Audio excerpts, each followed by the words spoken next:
আসসালামু আলাইকুম। নাড়াচাড়া টেলিভিশন থেকে আপনাদের সবাইকে স্বাগতম। নাড়াচাড়ার পক্ষ থেকে আমি মোহাম্মদ লালু খান। আজকে আপনাদের মাঝে এমন একটা ব্যক্তির পরিচয় করিয়ে দেব, সে সুদখোর ব্যবসায়ী, সুদখোর নামে খ্যাত। তার নাম হচ্ছে সুদখোর জাফর। তাদের সবাইকে সেই সুদখোর জাফরের সাথে পরিচয় করিয়ে দেব এবং তার ইন্টারভিউ নেব। ইন্টারভিউ দেখার জন্য আজই চলে আসুন নাড়াচাড়া টেলিভিশনের পর্দায়। আসুন আমাদের সাথে।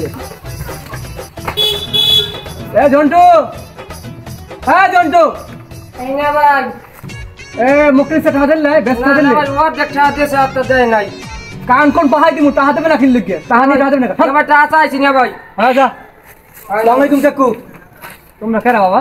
আমরা রিপোর্টার, নাড়াচাড়া টেলিভিশনের পক্ষ থেকে আসছি, আপনার ইন্টারভিউ নেব। তাই? হ্যাঁ। এখন আমি আপনার ইন্টারভিউ নেব এবং কিছু প্রশ্ন করব। প্রশ্নের জবাব পেতে হলে আজই চোখ রাখুন আমাদের নাড়াচাড়া টেলিভিশনের পর্দায়। সবাই আমাদের সাথে থাকুন। আপনি তো আমরা জানি আপনার এই প্যাডের জন্য আপনি ভাইরাল। এই প্যাডটা বানাইলেন আর এত বড় বাড়ি বানানোর কারণটা কি? মানে কি দিয়ে এত কিছু করলেন আপনি? এটা বাবা আমার বাপ দাদার ঐতিহ্য। গোড়া ঐতিহ্যনি আমার বাবায় দাদায় হেরা সুদ খাইয়েছে। এখন প্যাডটার লেগে ভাইরাল কি লেগে বাবা? সুদ খাইলে গাড়ি বাড়ি হয়ে গেছে ফোরসাবে, কিন্তু সুদ করে আসল সিলি হয়েছে আর প্যাডটা। এখন আমার যে প্যাড কিনলে গেরম হয়েছে কইতেই না বাবা, হাত পায় কিছু নেই, পেটটা হচ্ছে ফুলিয়া। আর অনেকে বর দর দেয়, আবার কয় বেড়া তো ওই ঘুষ খাও সুদ খাও, লেগে পেটটা বড় হয়েছে। আর মা সেই লেগে ওই করে, আমি কি করবো? আপনার ছেলে মেয়ে কয়জন? আমার ছেলে দুইটা, আপন ছেলে দুইটা। আপনার কি এই যে বাবা কি এখনো বেঁচে আছে? না, সে মারা গেছে। হ্যাঁ দেখুন তো দুটা পাইছেন আমার দিয়ে। আচ্ছা, মানে সুদ ছাড়া কি আপনার কি আরো কি বিভিন্ন রকম মানে কোনো ব্যবসা বাণিজ্য আছে নাকি সুদের ব্যবসায় আপনার? না, সুদ দিয়ে একটা বড় করছি বাবু, আর কোনো দিন দেখছি। এখন আপনার ছেলের ইন্টারভিউ আমরা নিতে যাচ্ছি। আমরা আপনার ছেলের ইন্টারভিউ নিতে যাইতেছি। এখন যদি আপনার ছেলেকে একটু ডাক দিতেন। প্রিন্সের মা, প্রিন্সের লইয়াও দিহি।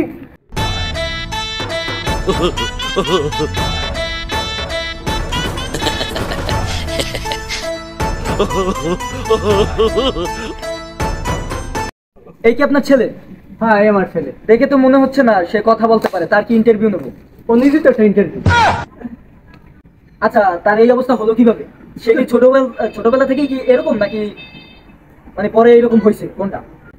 ও বাবা, ছোটবেলা থেকে এরকম। এটার মূল কারণ হচ্ছে সুদের তেজ। সুদের তেজটা মানে কি বুঝলাম না, একটু যদি দর্শককে বুঝাইয়া বলতেন। এ মেয়া, সুদ খাইলে আজ পর্যন্ত হলছেন আর গুরু কাটা কোনো সময় ভালো হয়? হয়তো বেহার, নাই লইবে তেরা, নাই লইবে লুলা, অবস্থা ইয়ে। তা আপনি আর কি রিপোর্ট নেবেন? ও তো নিজেই তো একটা রিপোর্ট। এতক্ষণ শুনলেন আমাদের চাচার বক্তব্য। এখন আমরা সরাসরি চলে যাব চাচির কাছে। আসসালামু আলাইকুম চাচি। ভালো আছেন চাচি? আচ্ছা, আপনার ছেলে যে এরকম যে প্রতিবন্ধী হয়েছে, সবাই তো জানে আপনার ছেলে প্রতিবন্ধী। এখন আপনার মতামতটা কি? কার দোষ? কিভাবে এরকম হয়েছে? কি কমু বাবা, দুঃখের কথা। আল্লাহ দিলে দুঃখের খাওয়াল। একটা তো এই ধরনের বানাই চাল্লাই, আর একটা হয়েছে অন্য ধরনের। আর কি কম, এই গোলামের এত কইছে যে তুই গোলাম সুদ খাইস না গোলাম। এবার গোলাম আমার কথা শুনে আচ্ছা কাকি, আরেকটা কথা আমরা জানতে চাইতেছি, আপনি কি এই চাচার সাথে কি এই সংসার জীবনে সুখী? কি কমু বাবা, দুঃখের কথা। এই গোলামের সংসার আইতে হইতে গেলে আনতে আমি একটু সুখ পাইয়ে দেখি নাই। এই গোলামের সুদ খাইতে খাইতে পেটটা বানাইছি কি ভাই? বাবা তুমি দেখো। এখন নিচ্ছি ছোট্ট একটা বিরতি এবং বিরতির পর আবারও দেখা হবে সুদখোর জাফরের সাথে। দেখি পরিস্থিতি ঠিক হয়েছে কিনা। এখন আমরা সরাসরি চলে যাব সুদখোর জাফর এর কাছে। আসুন তবে আমাদের কাছে আসুন, আমাদের সাথে। ও কি কাকা, ওরম করেন কা করুন না? দিয়েছি বেটিরে, দিস লাগে পারি না। কোথায় দিয়েছি বেটিরে? আপনার আরেকটা ছেলে কোথায়? আমার একটা ছেলে বসা আনতে গেছি। বাবা মির্জাফর চাও দি।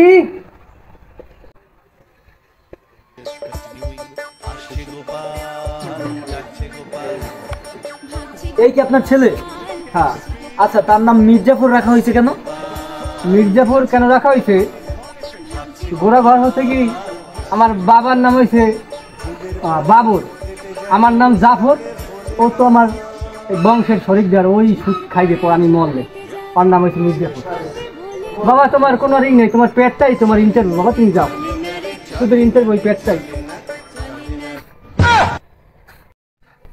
আচ্ছা, সুদ খাইলে কি কি হয় বা কি ক্ষতি হয় আপনি তো সবই জানেন, কিন্তু তারপর কেন আপনি বারবার এই সুদে আসক্ত, মানে কেন সুদ খান? সুদ খাই কিসের জন্য এটা তো আর এমনিতেই বলা যায় না, একটু আমরা ওদিকে খেয়াল করি। বাবা, বাবা আপনি আমার সাইডে যাবেন না বাবা, বাবা আপনি আমার সাইডে যাবেন না, আপনি গেলে সুদি ব্যবসা কেন আসবো না বাবা। টেনশন করো না, আমার হাতে আর বেশি সময় নাই। ও বেড়ালা ডাক দেছে, সুদের চিন্তা তুমি করো না। আমার বাবা মরার আগে আমার এটা দিয়ে গেছিলে সুদের ঐতিহ্য বাবদ। তুমি এটা মুকুটটা তুমি ধরে রাখো।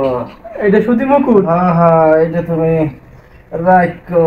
এই যে আমাদের বংশের পরম্পরা ঐতিহ্য।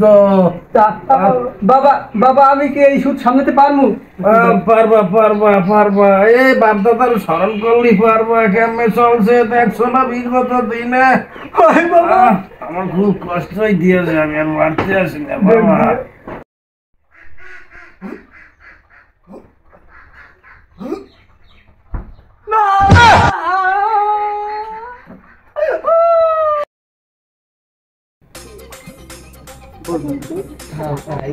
আচ্ছা আমরা তুমি যাও। আচ্ছা আমরা সব দেখলাম এবং জানলাম সুদ খাইলে কি হয়, না খাইলে কি হয়। আমরা সবাই এই সুদ থেকে বিরত থাকি এবং সুদকে প্রতিরোধ করি। আর আমাদের সুদখোর চাচা আমাদের কিছু বলবে, সবাই আমাদের সাথেই থাকুন। ইতিমধ্যে চাচা আমাদের মাঝে উপস্থিত হয়েছে এবং চাচা আমাদেরকে কিছু বলবে এবং সকলের বিরুদ্ধেই কিছু বলবে, তাই সবাই আমাদের সাথেই থাকুন। চাচা বলেন।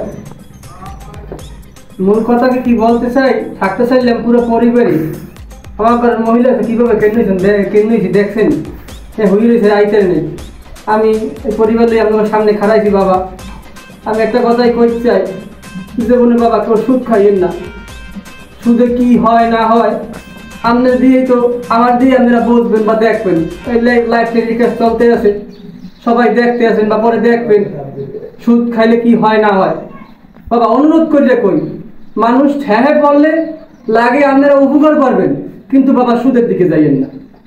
আর আপনাকে ভালো করে কই দিই বাবারা যারা দেখতে আছেন, তো লাইভ টেলিকাস্ট হইতে সম্ভব, লাইভ টেলিকাস্ট আছে বাবা? জি জি, লাইভ টেলিকাস্ট হইতে আছে। আপনাকে কই, অনুরোধ করে কই বাবা, জীবনে কেউ উপকার করবেন কিন্তু সুদের দিকে যাবেন না। আসসালামু আলাইকুম।